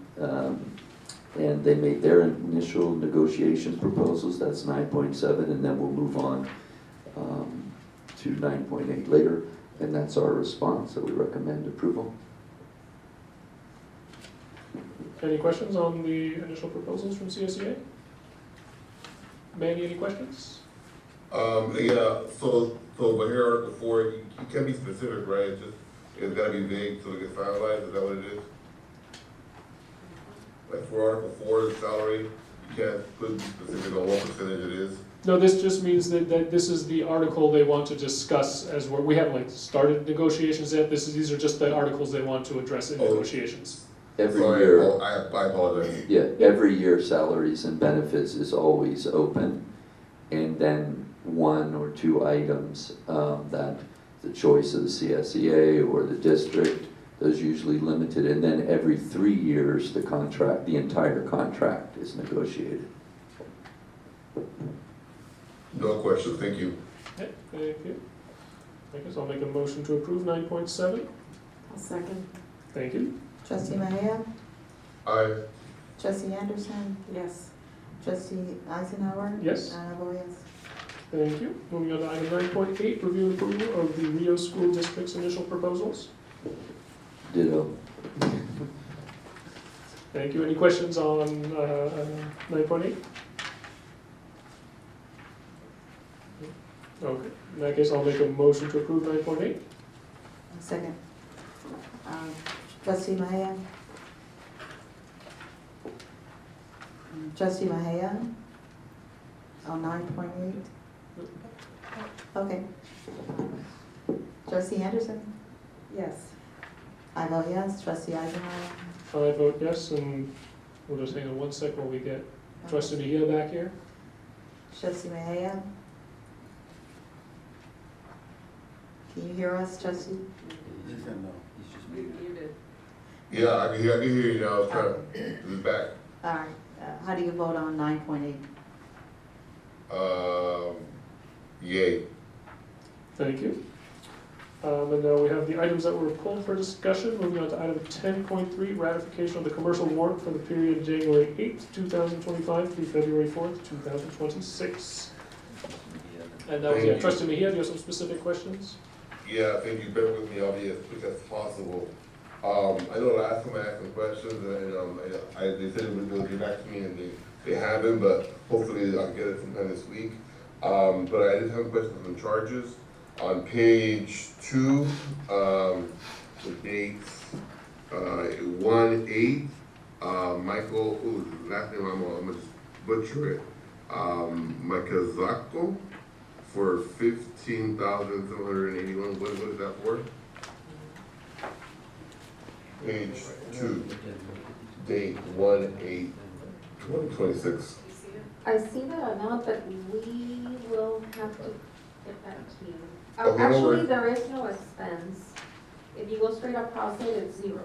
Or, It says $15,781. okay, but yes, you're right. It's the second amount down. And we would have to get back to you because we don't have Okay. backup to any of these. Some we Okay. might know, but some we may not. Okay, and then the Venom Man Group LLP on page 2, date 1/8, probably 5 below the Michael one. Venom Man German LLP for, I believe it's 15,000. Yeah. 15,500. Yeah, I did see that too. And we will, I'm going to star everything you have questions for, and we'll just get back to you. Perfect, okay. And then, there's another one, I'm guessing this is a lawyer, but I just want to double check. Atkinson, Andelson, Loyal, Rudd, and Romo. That's correct, that's our legal services.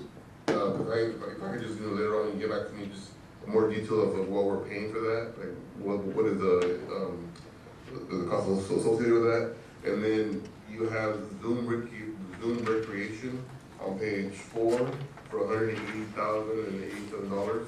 Is that for using the Zoom services that we use for the board meeting? No. Yeah, that's the playground equipment. Gotcha, okay. Yeah, so. And then I have a Home Depot. There's a couple of charges, but the one that's $6 is one for $14,441 on page 5. I have more while I'll leave it at that. I just want to just touch a few. We'll get back to you with specifics, but it's a lot of times, it's a monthly bill that, that really, it's a lot of different individuals, MLT individuals purchase, and we pay it together. But we'll get you the information for this specific one. Perfect, thank you, I appreciate it. Thank you. I make a motion to approve 10.3. Okay, second. Trustee Anderson? Yes. And Trustee Mahia? Aye. And Trustee Eisenhower? Yes. I vote yes. Thank you. Next item that was pulled is 10.6, approval of the 2025-26 school safety plans for all school sites. So I pulled this because I went through them and I read them. They're really good. They're great. The only thing that's lacking, that's concerning for me, is that there's no really anti-bullying plan. You know, my understanding, according to the Seth's law, that there should be information posted on in the school where the front office, classroom, cafeteria of how students can get support if they're being bullied. You know, there should be reports they can file. There should be people they can talk to. There should be more information. When I've toured schools in the past, I don't see that posted anywhere. So I would like that included in these safety plans, so parents are aware of what resources and, what rights they have when the child is being bullied.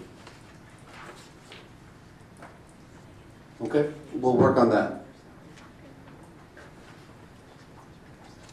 Any other comments on that, Manny? No, it's not working. Is our audio working, Carlos? Audio's out. Board member, can you hear me? But I can't hear you guys. Okay, you can hear me.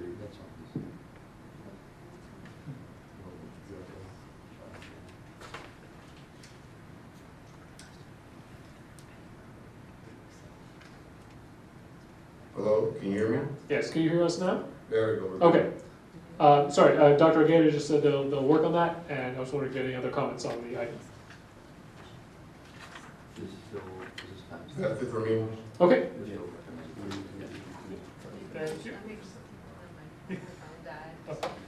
Oh, hello?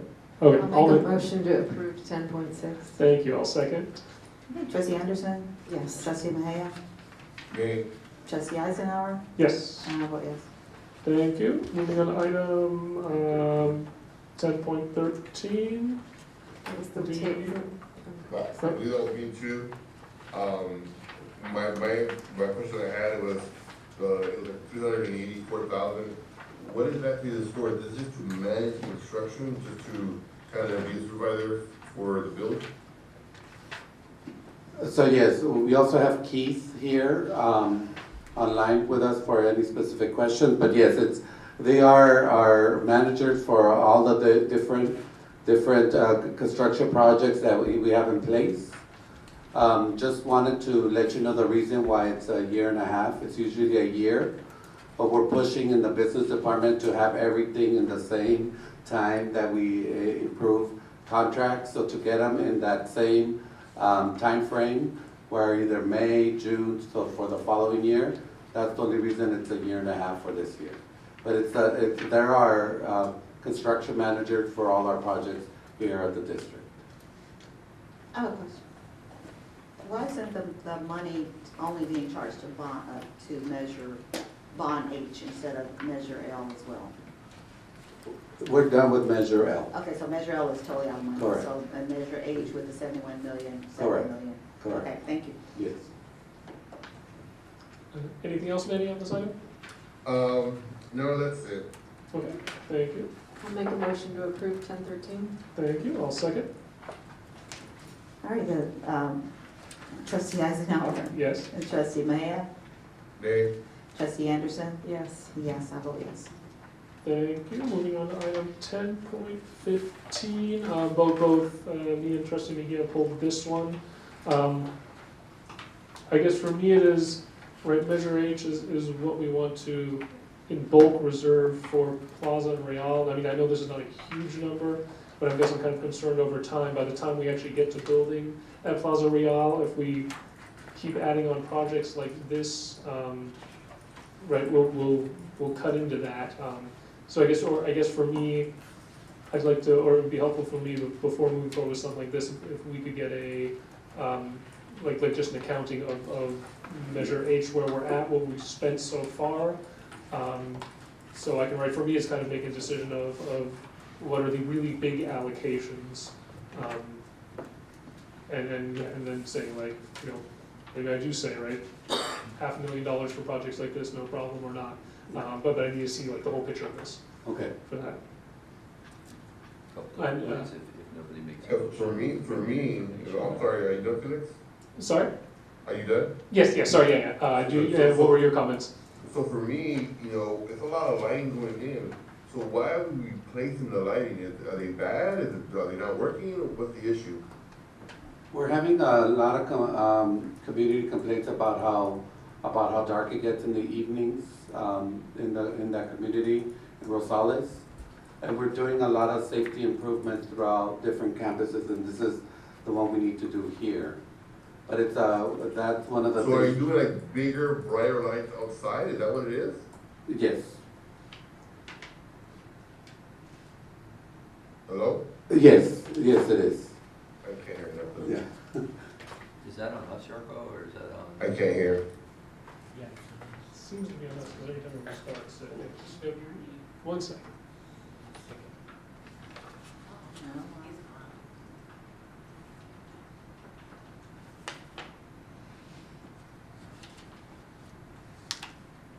There you go, I think, hello, we back? Yes, can you hear us again?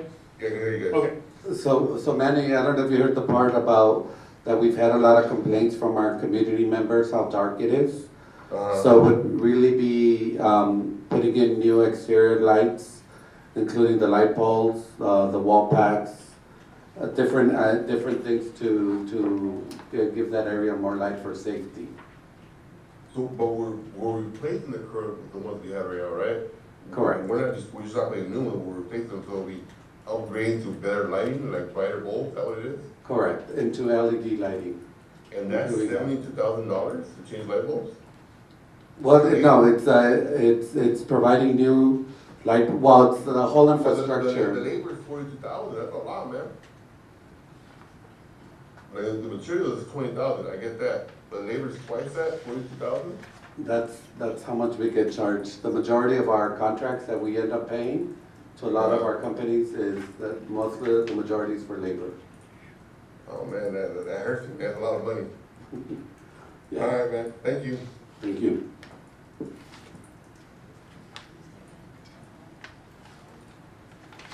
Do we have a motion for the item?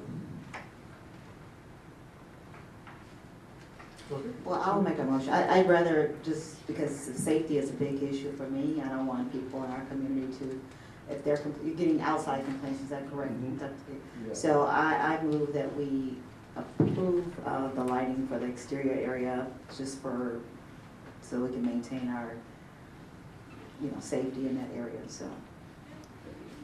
I'll second. All right. Trustee Eisenhower. No?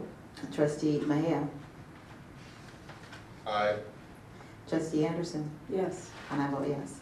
Thank you. And our last pulled item was item 10.16, approval of proposal from Omega Construction Company for Rio Real Elementary School Room 13 new office partition walls. And Trustee Mejia, you had a question on that too? Yeah, so we're paying $40,000, that's a lot of money for walls?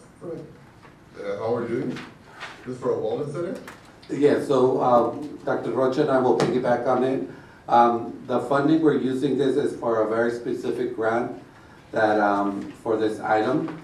And the idea there is that we have a space where counselors currently sharing in one open space. So we want to give them the privacy so that they're able to meet with the kids and there's more control with the noise. But yes, it is really adding the walls to separate out that space for $39,000. That's a lot of money. I'm just throwing it out there. I just bought partition walls for my partner. It was like $400 on Amazon. That's what I paid for a partition wall. Just FYI. For me, I really see that money goes towards couches, furniture, TVs, consumables for the kids, for the wellness center. Yeah, that's a lot. So you're talking about so each one's gonna get their own office. It'll be 4 walls for each counselor. Yeah, so we're taking one classroom and making it into 3 different workspaces, 2 offices, and then a bigger space for the wellness center, so that they can do wellness activities. And this money is designated specifically for construction and purchase of wellness. So yes, I would agree, I'd rather purchase items for the wellness center, Yeah. but at that specific site, it is an urgent Yeah. need, because we don't have any wellness activities there. That site has been out of space for 8 years. Every time anything comes up, it's so hard to do any activities there because there's just no space. There was no, it's just, yeah. Yeah, I'm very familiar with the wellness funds because from my side I run them.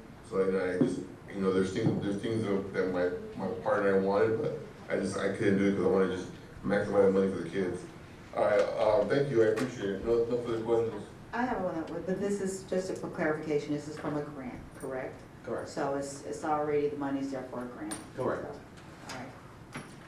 The wellness expansion grant. Right, we're not spending bond H-rail on No. that. Do they have a wellness center at all yet over there? No. No. Okay, well, I'll make is there a motion on the floor? Oh, no, I was gonna make a motion. Okay, well, go ahead. I'll make a motion to approve 10.16. I second. Okay, Trustee Mahia. Nay.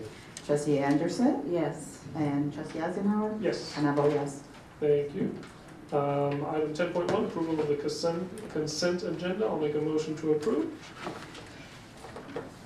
I second. I second. Okay. Thank you. Trustee Mejia. Aye. And trustee Anderson. Yes. Trustee Eisenhower. Yes. And I vote yes. Thank you. Item 11.1, future items for discussion. Just because we had trustee Mejia needing to join us online today, I know there was a scramble to figure out the policies because we're kind of in between two policies. Maybe that's something we could bring back, just to clarify for staff and for us board members so we know what the new requirements are.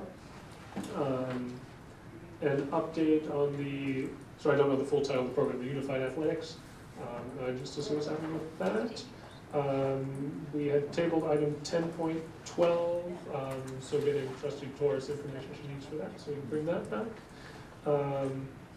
And then I'll bring back what we have on the meeting conduct updates. Does anyone else have any items for future discussion? I do. I have a question. Yes. So I know for us, we kind of estimated about $70 million for a new building for one for Rio Plaza and one for Rio Real. That's a rough estimate. My question is, where I work at Fremont, we're getting a whole new school for $65 million. I don't know how that doesn't make sense for me. How we spend so much more on one building versus a whole school. I would like for, I don't know how we could discuss that, I don't know how we could research that, but I just feel like, it's a lot of money we're spending on one building if our local district is paying, less than that for a whole school. We have staff give you that information, but the 70 million is for everything we want to do at that one campus. It's more than one building. So we'll have staff get you the breakdown of every project they're looking at that adds up to that per campus. Okay, thank you. And then we do have a facilities meeting that was scheduled for this month, on the 25th, so we could add that as a point of discussion to get Manny caught up on how that breaks down because he's a newest member. Thank you. About,